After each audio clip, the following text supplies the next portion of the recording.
앞서 말씀드렸듯이 오늘은 기독교 대한강의회 사회평신도국 주관 그리고 각 지방의 사회평신도구 주체 제 48회 평신도 주일로 새로운 감리교회 하나된 감리교회라는 주제를 가지고 평신도 주일로 지키고 있습니다.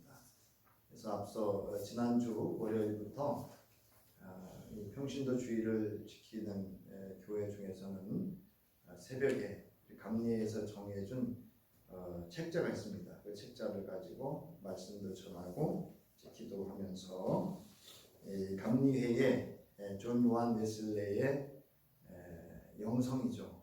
신학과 그 영성을 이어받고 계승하고 예수 그리스도의 복음을 성령의 역사와 함께 감리회에 대해서 평신도들의 역할을 통해서 세워가고 하나님의 궁극적인 생명구원을 위한 땅끝까지 이르러 주의 복음을 증거하는 그런 교회의 평신도로서의 존재와 역할을 위해서 지키고 있습니다. 그리고 광고할 때 말씀드렸듯이 평신도 주일에 드려지는 원래 봉투가 있는데 헌금 봉투가 따로 있는데 저희 교회는 안 줬어요. 그래서 저희는 이제 별도로 재무부에서 일정한 금액을 정해서 매년 평신도 주일 헌금을 이제 보내고 있습니다. 그래서 이 평신도라고 하는 단어는 사실은 적절한 신학이나 신앙적인 표현에 맞지 않습니다. 우리 신앙과 신학적인 표현은요, 정확한 표현은 그리스도인이 맞고요. 또 우리가 구약성서까지 믿기 때문에 이제 포괄적인 구약성서를 다 포함해서 우리가 우리를 이제 부를 수 있는 것은 하나님의 자녀 또는 하나님의 백성 또는 그리스도인 이렇게 표현을 할 수가 있습니다. 그리고 사회적인 일반적인 용어로는 신자 또는 신도라고 할 수가 있어요. 그러니까 신자 또는 신도라는 말은 신자는 종교를 믿는 사람을 신자, 또 그 종교를 믿는 신자들이 무리를 어떤 무리때 모임 이런 거를 신도. 그래서 가톨릭에서는 이제 신도 또는 불교에서도 신도라는 말을 사용을 하고 있습니다. 근데 이제 저희는 대부분 성도라는 표현이 가장 그리스도인으로서 또 그리스도 공동체 하나님의 자녀이고 백성으로서 가장 아름다운 표현은 또 정확한 표현은 성도가 맞습니다. 거룩한 우리다. 왜냐하면 그리스도 예수 안에서 그 말씀 안에서 우리가 새롭게 된 존재로서 하나님 나라, 하늘 나라의 통치를 받고 살아가는 그런 존재이기 때문에 성도라는 말이 가장 합당하고 가장 올바른 표현이다 이렇게 할 수가 있습니다. 그래서 여기 제가 평신도 주일에 대해서 한국 컴퓨터 선교회에서 제공한 자료들을 제가 읽으면서 조금 요약을 해놨는데요. 여러분 참조해 주시고요. 이런 평신도 주일은 고린도 교회도 나와 있고 그렇듯이 우리가 몸은 하나이지만 여러 지체로서 그 역할을 통해서 그리스도의 몸이시고 또 그 몸이신 교회의 머리가 되시는 주의 뜻을 이 땅에 또 교회를 통해서 우리 존재와 삶을 통해서 실현해가는 그 중요한 역할들을 바로 우리 모두 각각 성도들이 그 역할을 교회 내 또는 사회적으로 실현해가고 있다고 하는 것을 우리가 항상 의식하고 또 그러한 삶이 또 그러한 존재가 되어져야 됨을 우리가 한편 기억하고 그렇게 늘 평신도 주의를 지켰으면 좋겠습니다. 그래서 사실 평신도라는 말은 보통 신도 제가 이 세상에서 가장 애매한 기준이 보통이라는 단어다 이렇게 말씀을 드렸는데요. 그러니까 얼추 들으면 보통 사람으로 살죠. 근데 이제 되게 쉬울 것 같지만요. 그 보통이라고 하는 기준이 각각 다릅니다. 어떤 사람은 자기는 보통 사람이다 이렇게 살았는데 교도소 갔다 오고 이런 일들이 있기 때문에 세상에서 가장 말하기 쉽지만 그 기준을 설정하기가 어려운 것이 이제 보통이라고 하는 단어입니다. 그러나 여러분, 저와 여러분은 보통이 아니죠. 우리가 말하는 예수 그리스도를 통해서 창조주 아버지를 하나님을 아버지라 부를 수 있고, 예수 그리스도를 구주로 또 내주하시는 성령과 함께 이 땅에서도 하나님 나라를 영원히 살 수 있는 그런 존재의 성도라고 하는 사실이 우리에게는 큰 은혜고, 또 우리의 존재와 삶의 양태, 그리고 우리가 살아가는 모든 삶의 태도의 근원이 되기 때문에 더욱 그렇습니다. 그래서 문제 무슨 말씀을 전할까?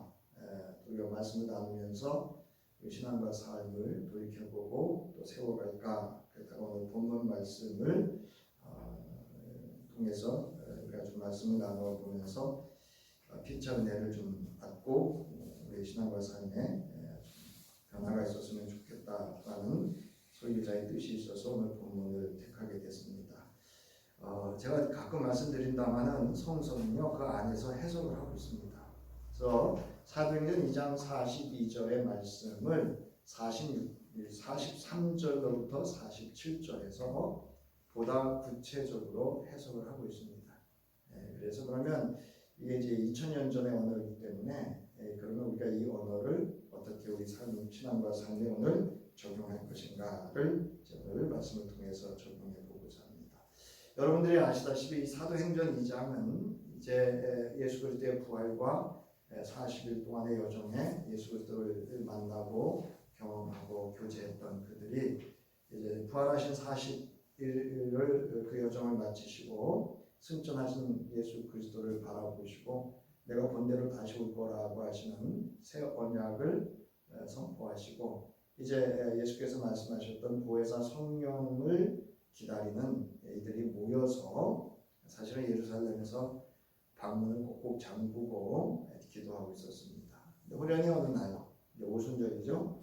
오순절 날에 성령이 그들에게 급하고 강한 바람처럼 또는 불같이, 불의 혀같이 그들에게 임했고, 그 이후 이제 베드로가 이 일들을 비아냥거리는, 저들이 새술에 아침부터 일찍 술에 취했다, 저들이 새술에 취했다, 그러면서 비아냥거리고 조롱하는 유대인들이죠. 사실 여기 이제 이스라엘 백성으로 나와 있는데 유대인들에게 이제 이 성령이 어떠한 성령이고 이 성령의 궁극적인 임재하심은 무엇인가를 무엇을 증거하고 또 증언하고자 하는 것인지를 또 어떠한 사건인지를 베드로가 요엘서 2장의 말씀을 통해서 이제 증명을 합니다. 그래서 우리가 오순절에 성령 강림 후에 베드로의 첫 설교이면서 예수 그리스도의 첫 부활의 증인으로서의 복음 선포를 하는 내용이 오늘 본문의 내용입니다. 자, 그런데 놀라운 일이 일어났습니다. 이 베드로의 설교를 들은 이들이 형제라고 하는 것은 이제 유대인들을 의미합니다. 형제 우리가 어찌할꼬 했더니 회개하고 세례를 받고 주 예수를 믿어라. 그러면 너와 내 집이 구원을 받을 것이다. 라고 하면서 말씀을 선포하죠. 그러자 이들이 회개를 하고 세례를 받고 예수를 믿는 그러한 이제 이 당시에는 이제 유대교와 기독교가 이제 이렇게 혼합이 되어 있는 그런 상태입니다. 그래서 오늘 본문에도 보면 46절에 보면 날마다 마음을 같이하여 성전에 이렇게 되어 있어요. 성전이라고 하는 예루살렘 성전입니다. 아직 초기 교회가 초기 기독 공동체가 성전 예루살렘 성전으로부터 이제 분리되지 않은 그런 상황을 여기서 우리가 알 수가 있습니다. 이런 상황 가운데서 이들의 첫 신앙생활과 그들의 공동체 생활, 오늘로 말하면 평신도들이 신앙과 삶이 어떠했는지를 기록하고 있는 것이 오늘 본문의 내용입니다. 자, 오늘 이 사도행전 2장 42절부터 47절의 말씀을 세 번역으로 우리 원고에 보면 나와 있는데요. 자, 이 일로 인해서 그 신도수가 무려 3,000명이나 되었다 이렇게 돼 있어요. 그럼 하나 둘 셋냐? 그건 아니고요. 그러니까 완전한 그리스도의 복음을 완전히 듣고 예수 그리스도를 영접하고 회개하고 세례하고 예수를 따르기로 결단했던 완전한 사람의 수가 많았다 이런 뜻이에요. 무슨 얘기인지 아시죠? 그러니까 이게 좀 상징적인 해석인데요. 3이라고 하는 건 완전수거든요. 하나님의 역사하심 속에서 완전하게 회개하고 1000이라고 하는 건 많다는 얘기예요. 많은 숫자, 헤아릴 수 없는 숫자가 예수 그리스도를 믿게 되는 것을 의미합니다. 그래서 이들이 이제 어떻게 했는가? 42절 우리 천천히 원고에 있는 대로 42절만 함께 읽겠습니다. 시작. 그들은 사도들의 가르침에 몰두하며 서로 사귀는 일과 빵을 떼는 일과 기도에 있었다. 이게 오늘날 초기 교회의 신앙 공동체가 했던 일인데요. 사실은 우리 신앙의 본질이고요. 또 나가서 교회의 본질입니다. 교회의 역할이고요. 성도의 역할이기도 합니다. 자, 그러면서 이 일들을 통해서 무슨 일이 일어났느냐? 43절 모든 사람에게 두려운 마음이 생겼다. 왜냐하면 사도들을 통해서 놀라운 일과 표징이 많이 일어났기 때문이라는 겁니다. 그러면 이 믿는 사람들이 했던 일은 뭐냐? 바로 그들이 사귀었던 일은 뭐냐? 믿는 사람은 모두 함께 지냈고 모든 것을 공동으로 소유했고 그들의 재산과 소유를 팔아서 모든 사람에게 필요한 대로 나누어졌다. 여기 여러분 주목할 게 있어요. 그들은 재산과 소유물을 팔았죠. 전부 팔았다는 얘기는 없습니다. 여러분들이 이런 성서를 읽을 때 잘 이렇게 분별해서 읽으시면 좋겠습니다. 자, 그러면서 그리고 날마다 한 마음으로 성전에 열심히 모이고 왜 모였냐면 기도하기 위해서 모였던 겁니다. 그리고 요새 이제 기독 공동체의 아주 특별한 이제 그 공동체 모임이 나오는데요. 이 당시 유대인들이 성전 중심의 모임을 가지고 있었습니다. 그럼에도 불구하고 이제 여기 보면 집집이 돌아가면서 이렇게 돼 있어요. 집집이 돌아가면서 빵을 떼며 순전한 마음으로 기쁘게 음식을 먹었다 이렇게 돼 있어요. 그러니까 빵을 뗐다라고 하는 얘기는 주의 만찬, 예수 그리스도께서 이것은 나의 살이고 이것은 나의 피다. 이것을 기억하여라 라고 하셨던 그 새 언약의 성취를 하나님의 언약을 성취하고 새 언약을 이루기 위한 예수 그리스도의 십자가 사건과 그 이후에 일어난 사건들에 대해서 그 일들을 기억하게 하는 그날을 기억하는 거고요. 순전한 마음으로 기쁘게 음식을 먹었다라고 하는 건 우리말로 그냥 밥 먹었다 이런 얘기입니다. 자, 그리고 하나님을 찬양했고 그래서 그들은 모든 사람에게 그 결과죠. 이제 그 모든 결과가 하나님을 찬양했다라고 하는 것은 하나님의 결과를 보았다라고도 해석을 할 수가 있습니다. 그래서 그들은 모든 사람에게 호감을 샀다. 개역개정에는 칭송을 받았다 이렇게 되고요.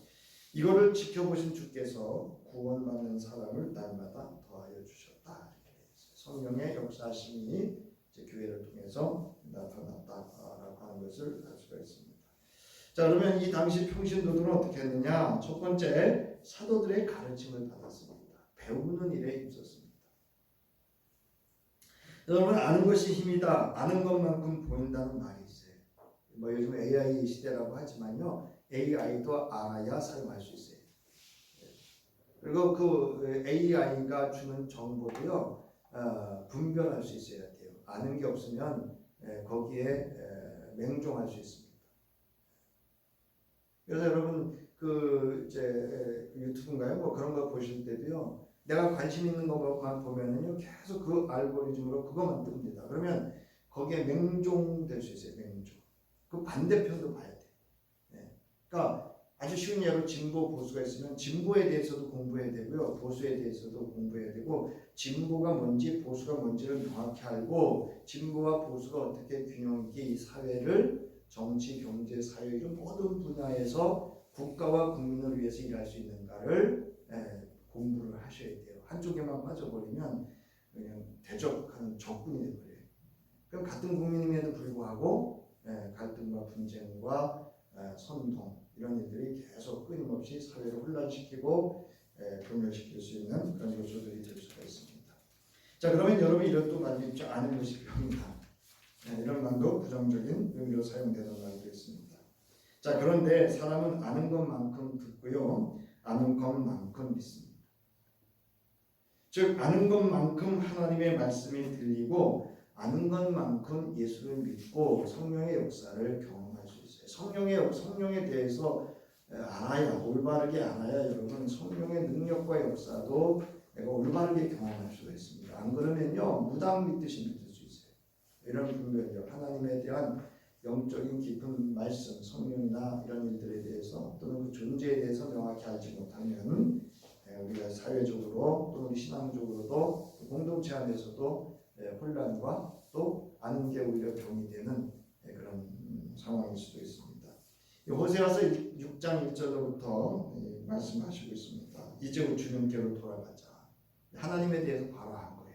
그러니까 그동안은 자기 소견대로 믿었던 거예요. 그러니까 하나님 앞에 제물도 드리고 또 나가서 세상의 우상에도 제물을 드리고 세상의 문화도 살고 하나님의 문화도 살고 신앙과 문화로 살았어요. 근데 하나님이 야 더러워 이렇게 얘기하는 거예요. 오늘 우리 교동문에도 나왔잖아요. 야 내가 네 집 수소나 수염소 그거 나한테 안 필요해. 다 내 건데 그 산속에 있는 새나 짐승도 다 내 건데 내가 필요해. 그거 필요한 거 아니야. 너희에게 원하는 건 너희가 감사하고 나를 경외하고 사랑하는 그 마음, 그 마음을 내가 원하는 거고 그 마음을 표현하는 게 여러분 예물입니다. 그래서 귀한 거예요. 여러분은 뭐 어떤 마음으로 예물을 드릴지 모르지만 저는 여러분들이 드리는 예물이 바로 그런 신앙의 고백이 담겨져 있기 때문에 뭐 액수가 중요한 게 아니에요. 그래서 이렇게 얘기를 하죠. 애써서 주님을 알자. 우리가 주님을 알자. 이거는 똑바로 알자. 바로 알자는 거예요. 여러분 안다고 다 아는 거 아니에요. 똑바로 알아야 돼요. 여러분 남편에 대해서, 아내에 대해서, 자녀에 대해서, 부모에 대해서, 사회에 대해서 잘 모르기 때문에 갈등하고 분쟁하는 겁니다. 명확히 알면요 사실 갈등하고 분쟁 안 해요. 네. 자 여기 나온다. 그 다음 페이지. 여러분 예수가 누구인지를 바로 알아야 여러분 예수 그리스도로 올바로 믿고 예수 그리스도로 올바르게 따르게 됩니다. 우리가 여러분 궁극적으로 예수를 믿는다는 건요 성경에 있는 말씀만 지키는 게 아니에요. 여러분 성경 말씀, 하나님의 말씀을 기록하고 있는 성경은 누구를 가리키고 있는가 하면요 예수를 가르치고 있어요. 예수 그리스도를 가르치고 있어요. 그러니까 그렇게 살라는 것으로 방향이 거기에 목적과 동기와 목적과 방향이 다 거기 있습니다. 우리는 누굴 따라가면 되냐면 길이요 진리요 생명이신 예수 그리스도를 바짝 뒤쫓는 것, 즉 제자의 삶을 사는 것을 말하고 있습니다. 여러분 성신자는 예수 그리스도와 그의 말씀과 가르침에 대하여 아는 것에 힘써 배워야 합니다. 여러분 성경을 읽으라는 건 괜히 여러분 뭐 많이 읽어서 믿음 좋고 뭐 그거 얘기하는 거 아니에요. 읽어야 들리거든요. 네, 들어야 보이고요. 그래서 성경 읽으시고 성경을 듣고 그래야 신앙의 깊은 하나님에 대한 그 신비한 하나님에 대한 존재와 이런 모든 일들에 대해서 아는 것만큼 경험하고 보고 믿고 살아갈 수 있기 때문에 그렇습니다. 우리가 예수를 바로 알고 믿어야 여호와 하나님을 알고 하나님의 구원과 그리고 언약의 복을 받아들일 수가 있습니다. 그 은혜를 이 땅에서 구원받은 자가 누리는 은총을 누릴 수가 있어요. 여러분 하나님을 바로 알지 못하면 하나님의 말씀이 우리에게 심판의 도구가 되지만 하나님을 바로 알면 그 말씀은 우리에게 언약이고 복이고 은혜고 생명이고 길이고 진리이심을 믿으시기를 주의 이름으로 축원합니다. 바로 알면 알수록요 여러분 이 하나님의 말씀의 신비한 우리를 향한 그 깊으신 뜻과 사랑을 어찌다 말로 표현할 수 있겠어요. 또한 성경 즉 하나님의 형상대로 지음받고 그 코에 생기를 불어넣으신 하나님과 영적인 깊은 교제와 성령의 교통하신 가운데 주 안에서 이 땅에서 새롭게 지음받은 사람으로 하나님 나라를 사는 하늘 백성으로 존재할 수가 있습니다. 바로 알아야 돼요. 여러분 예수를 아는 일에 또 예수 그리스도를 아는 일에 여러분 힘쓸 수 있기를 주의 이름으로 다시 한번 축원을 합니다. 바울은 골로새서 3장 1절부터 2절에서 이렇게 말씀으로 권면을 하고 있습니다. 그러므로 여러분이 그리스도와 함께 살려주심을 받았으면 위에 있는 것들을 추구하라.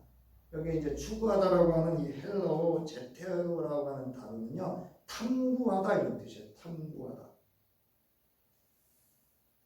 그러니까 여기 설교자들이 조심해야 될 게 하나 있는데요. 설교 건성건성하면 안 돼요. 다 찾아봐야 돼서 말씀의 한 절의 그 의미가 뭔지 단어의 의미가 뭔지를 찾아봐야 돼요. 저도 뭐 건성건성 할 수 있다니까요. 네. 근데 여러분 제가 이렇게 굳이 원글을 쓰고 다다를 찾고 국어사전을 찾고 하는 일은요. 네. 그 의미가 그런 의미가 있습니다.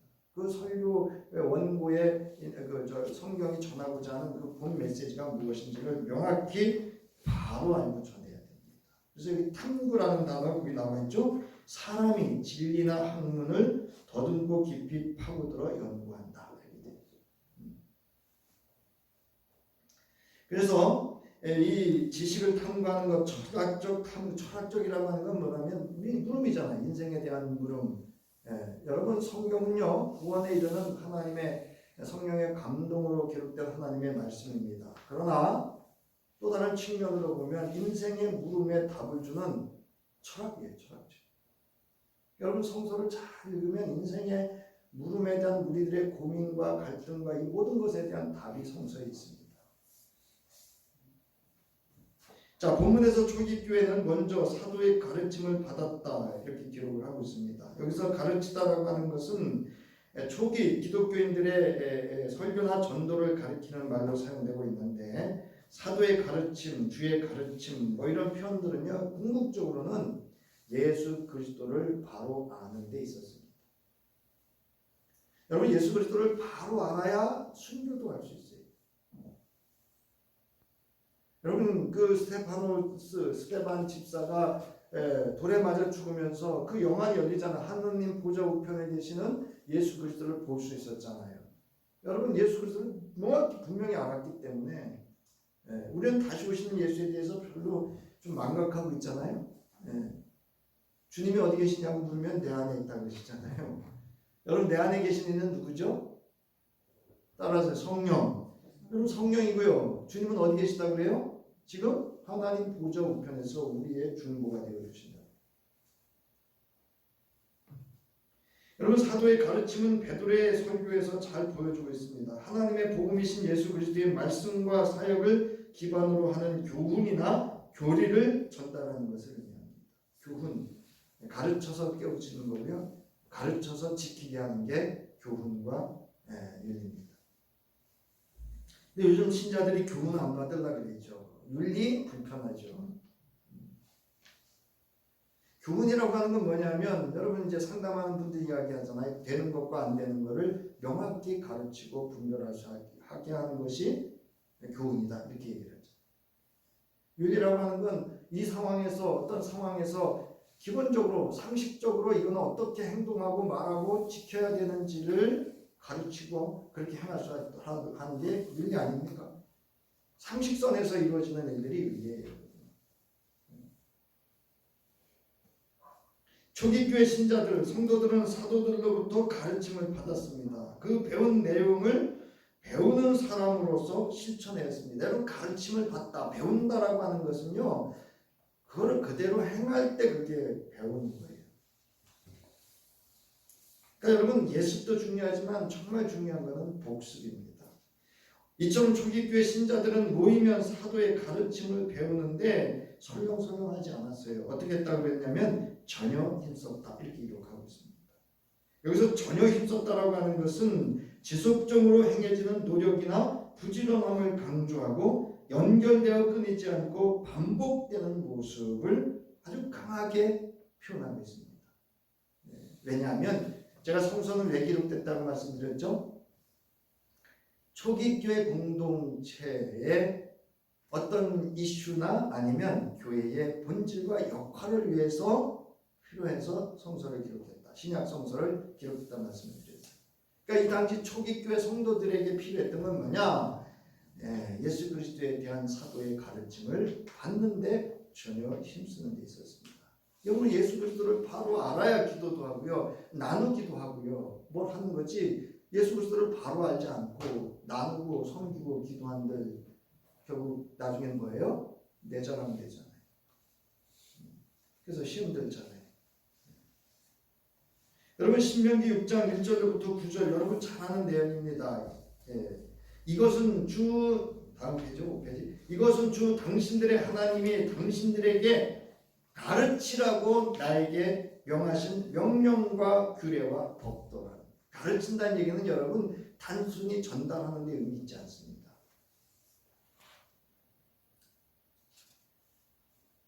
그러니까 설교자는요, 하나님의 말씀으로 여러분들이 잘한 것도 있지만 잘못된 것, 뭐 잘못됐다는 표현은 뭐 적절치 않고요. 여러분들이 잘 모르고 행하는 일들이 말씀으로 그것을 가르쳐주고 세워주는 역할을 해야 됩니다. 자, 그러면서 여러분 4절을 보세요. 이스라엘은 들으십시오 이렇게 얘기를 해요. 뭐 들은 게 있어야 듣죠. 여기서 듣다라는 얘기는요, 우리나라 말에 참 좋은 말이 하나 있는데 너 엄마 말 안 들어, 그거하고 똑같은 거예요. 엄마 말 안 듣는다는 얘기는 여러분 귀로만 듣는 거예요? 아니면 그 들은 내용을 실천해야 되는지 안 해야 되는 문제인가요? 엄마 말 안 들었다는 얘기는 엄마 말대로 순종 안 했다는 얘기거든요. 지금 그 의미입니다. 이 얘기가. 이 쉐마라고 하는 얘기. 이게 이스라엘 교육의 아주 근원입니다. 근데 뭐 여러분 왜 요즘은 이렇게 들어 이렇게 하면 안 되죠.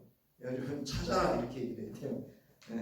요즘 누가 물으면 제가 그래요. 찾아보세요. 이렇게 얘기해요. 본인이 직접 찾아보세요. 네이버나 또는 뭐 구글이나 이런 AI로 한번 잘 찾아보세요. 그리고 다시 한번 물어보세요. 이렇게 얘기를 하거든요. 여러분 자기가 안 찾고 물으면요, 대답해주면요 안 듣습니다. 그때는 자기가 듣고 안 것 같죠? 아니요. 자기가 찾아보고 다시 물은 거하고요, 그냥 누가 물었더니 답해주고 안 듣습니다. 자, 보세요. 그러면서 6절 보세요. 이 말씀을 마음에 새기고 자녀에게 부지런히 가르치고 언제든지 가르치라 이렇게 얘기해요. 그러면서 하는 말이 또 당신들은 그것을 손에 메어 표로 삼고 이마에 붙여 기우로 삼으십시오. 뭐 하라는 얘기입니까? 그렇게 살라는 얘기예요. 그 다음에 집 문설주와 대문에도 써서 붙이십시오. 이 얘기는 뭐냐면 가정에서도 그렇게 살라는 말씀입니다.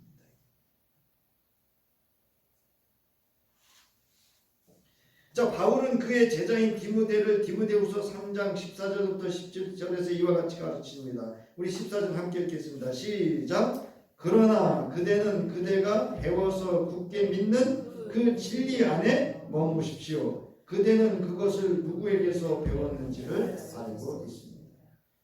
사도들에게 배움받은 겁니다. 또 어머니로부터 그 성경을 읽고 가르침을 받았거든요. 여기 말하는 신명기 6장의 6절에 4절에 이스라엘을 들으십시오. 이 당시에는 뭐 요즘처럼 좋은 그 교육 도구가 없었기 때문에 하나는 딱 하나의 구전밖에 없었어요. 지금처럼 이렇게 성경책이 있고 이런 시대가 아닙니다. 왜냐하면 여기 나와 있잖아요. 성경은 이렇게 나와 있잖아요. 모든 성경은. 그래서 그 앞에 나오죠. 15절에 그대는 어려서부터 성경을 알고 있습니다. 성경은 그리스도 예수를 믿는 믿음으로 말미암아 그대에게 구원에 이르는 지혜를 줄 수 있습니다. 성경의 첫 번째 목적입니다. 그 다음에 두 번째가 뭐냐면 모든 성경은 하나님의 영감으로 된 것으로 교훈과 책망과 바르게 함과 의로 교육하기에 유익하다. 여러분 바로 세워줘야 거기에 복이 임해야 그게 복을 누릴 수 있죠. 이게 바로 세워지지 않은 여기 교훈과 책망과 바르게 함과 의로 교육하기에 배움이 되지 않은 이에게 하늘의 복이 주어져 보세요. 성경은 하나님의 사람을 유능하게 하고 그에게 온갖 선한 일을 할 수 있게 하는 것이다. 이제 아셨죠? 성경이 뭔지. 첫 번째 하나님의 구원에 이르는 지혜를 알게 하고 교훈과 책망과 의로 바로 교육하는 책이고요. 그 다음에 하나님의 사람으로 유능하고 선한 일을 할 수 있게 하는 것이 성경이다. 근데 성경을 몰라. 누구 마음대로 믿어요? 자기 소견대로, 세상 소리 들리는 대로. 예수께서도 제자에게 말씀하시죠. 마태복음 28장 20절 함께 읽겠습니다. 시작. 그러므로 너희는 가서 모든 민족을 제자로 삼아서 아버지와 아들과 성령의 이름으로 세례를 주고 내가 너희에게 명령한 모든 것을 그들에게 가르쳐 뭐라고요? 지키게 하라. 이게 사도들의 역할이고요. 오늘날 담임 목사와 설교자들의 역할이에요. 저는 제가 늘 말씀드리잖아요. 저보고 설교자 됐다 관심 없다고요. 저를 통해서 하나님의 말씀, 교훈과 책망과 바르게 함과 교육하게 유익한 말씀으로 이 설교를 듣는 주의 성도들이 하나님의 구원에 이르는 지혜를 얻고 하나님의 사람으로 유능하고 선한 일을 할 수 있도록 하는데 그 말씀에 영향력이 주어지는데 설교자는 관심이 있어요. 두 번째로 초기 교회 성도들은 뭐 했느냐? 따라서 서로 교제하다. 서로 교제했습니다. 이게 뭐 연애했다는 얘기 아니에요. 잘 보세요.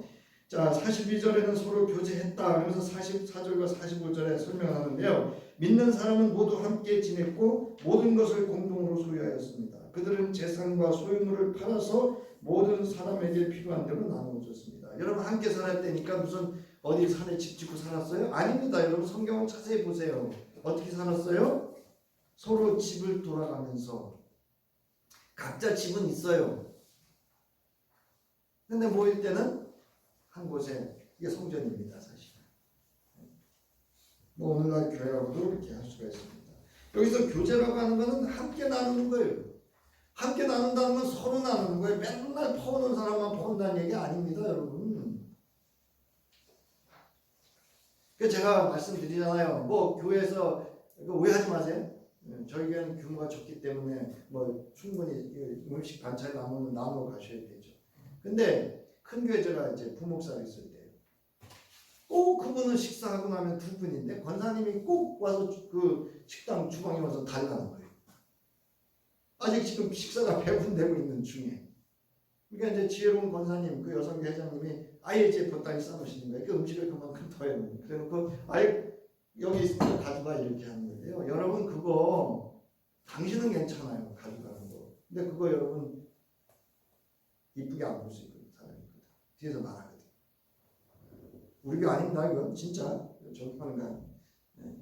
물론 음식을 다 이제 식사를 배분하고 남았어요. 그러면 이제 공동 또 식사를 했기 때문에 또 그 버리는 건 아깝잖아요. 그 정성과 그 귀한 것으로 나눠가는 거야 바람직하죠. 그렇지만 그렇게 식사를 배분하는 중간에 그렇게 하는 건 바람직하죠. 그분이 그러면 또 평상시 뭘 가져와서 나누느냐? 안 하죠. 그럼 이제 아셨죠? 여기 서로 교제한다는 건 주고받는 거예요. 이처럼 신도 간의 교제는 모두 함께 지내며 모든 것을 공동으로 소유하고 공동으로 분배하는 서로 함께 나누는 것으로 하나님의 복지를 실현할 수 있었습니다. 하나님의 복지, 공동 소유, 공동 분배. 여러분 나눠줄 때도 이 나눔이 여러분 균형이 깨지거나 이게 골고루 안 가서 불편하다고 한다면 그 분배는 우리가 다시 돌이켜 봐야죠. 그래서 항상 우리가 이제 말씀드리죠. 주님을 섬기는 마음으로 라고 하는 표현을 쓰죠. 신약 성서에서는 이 교제는 물질을 나누거나 성령의 인도하심에 참여하여 교제하는 것을 가리킬 때 이 단어를 사용했습니다. 그래서 요한일서 1장 3절로부터 6절에서 사도 요한은 우리와 서로 사귐을 가지기를 바랍니다. 우리의 사귐은 아버지와 또 그의 아들 예수 그리스도와 함께하는 사귐이기 때문입니다. 이게 성도 간의 교제입니다. 그 다음에 서로 빵을 뗐습니다.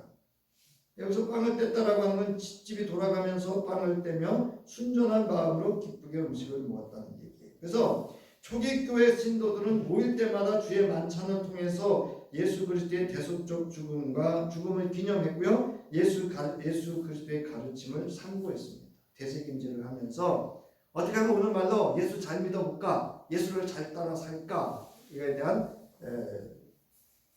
만찬을 나눴습니다. 그리고 여기 보면 앞서 말씀드렸듯이 순전한 마음으로 음식을 먹겠다. 기쁨과 순전한 마음으로. 이건 뭐냐면 우리 아주 쉬운 말로 사심이 없다는 얘기예요. 사심이 없어. 내가 밥 샀으니까 너도 밥 사. 이런 게 아니에요. 이거는 기쁨과 순전한 마음으로 성도 간의 교제를 통해서 주님을 섬기는 마음으로 아름다운 식탁을 이뤘던 것을 의미합니다. 그래서 고린도 교회에서는 이게 균형이 깨지거든요. 이 부자들이 음식을 이렇게 이제 처음에 이게 잘 실현됐어요. 고린도 교회에서 이게 처음에 이제 잘 사는 사람들이 보따리로 싸운 거예요, 음식을. 그래가지고 자기들이 먼저 확 주워 먹은 거예요.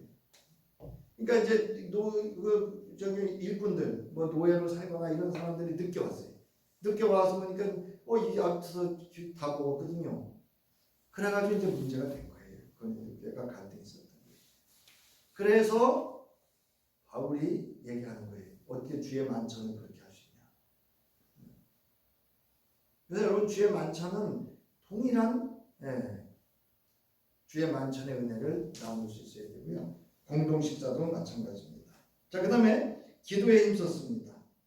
여러분 이 순서를 잘 보셔야 돼요. 중요한 순서대로 성서가 기록하고 있거든요. 처음에 뭐죠?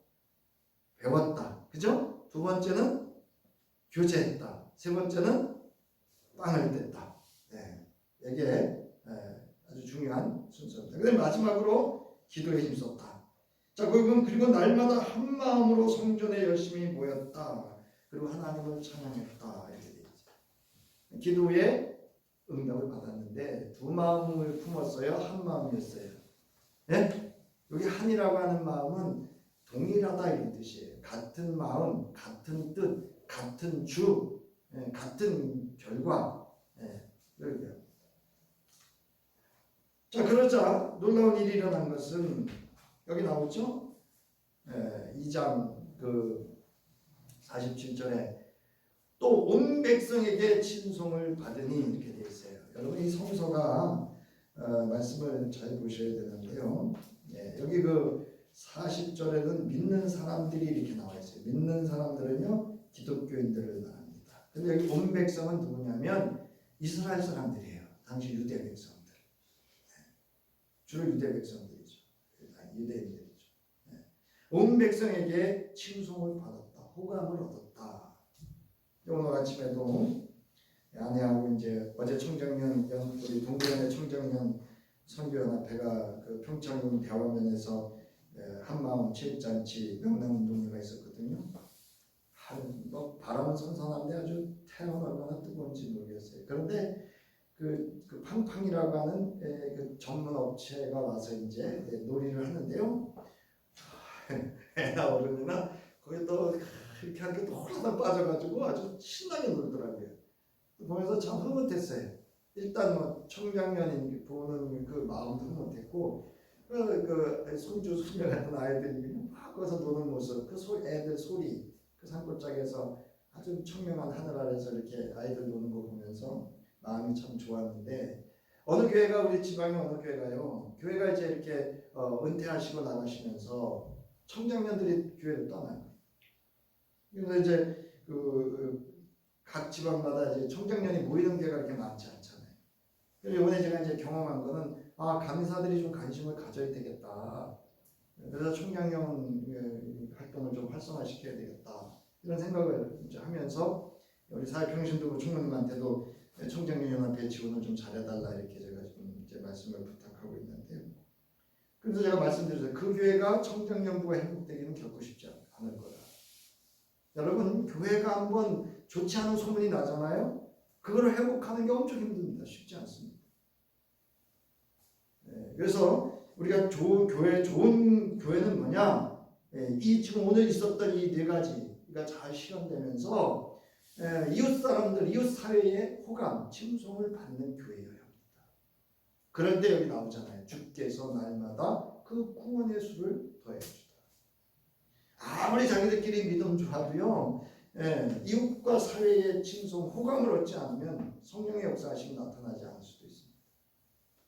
내가 분명 않을 수도 있다 그랬어요. 아니라고 하지 않습니다.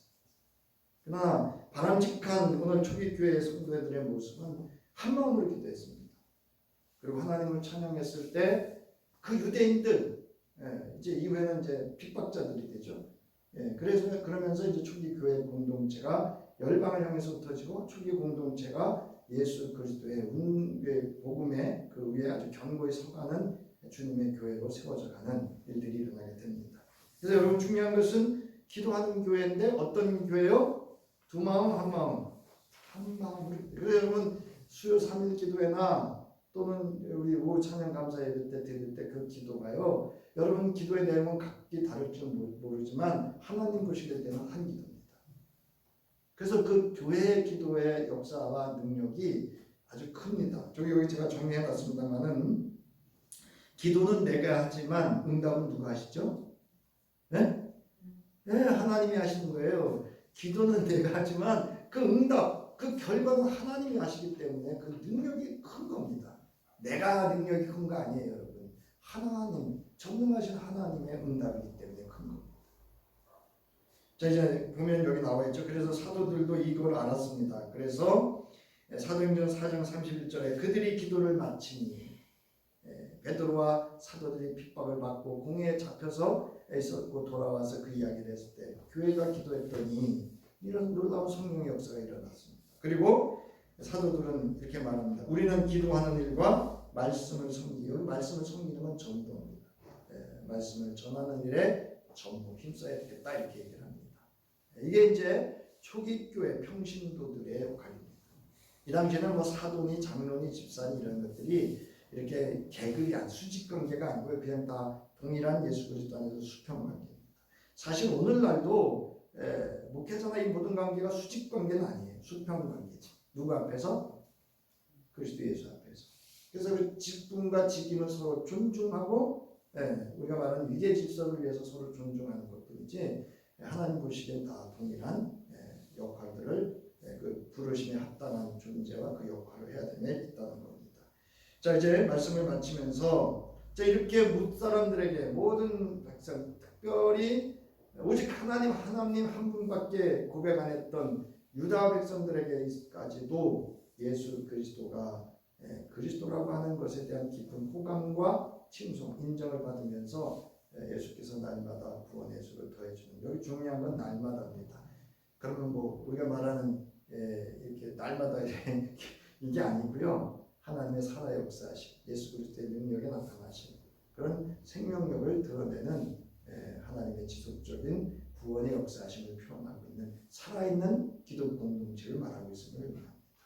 이러한 교회 공동체이면서 또 이러한 또 더불어 함께 사는 믿음의 사람들 주의 성도이기를 주의 이름으로 축원합니다.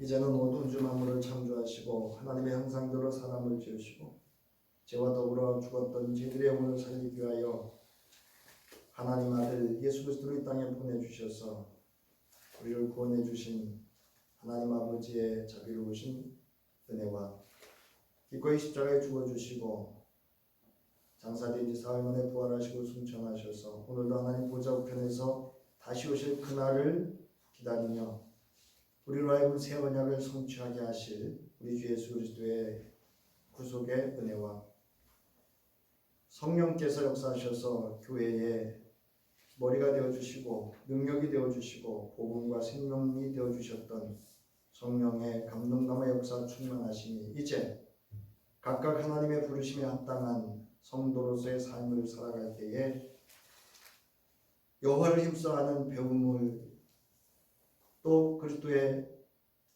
교제를 또 그리스도의 나눔을 또 주 앞에 힘써 기도하기를 결단하며 돌아가는 저희 위에 이제로부터 영원히 함께 하시기를 간절히 축원하옵나이다.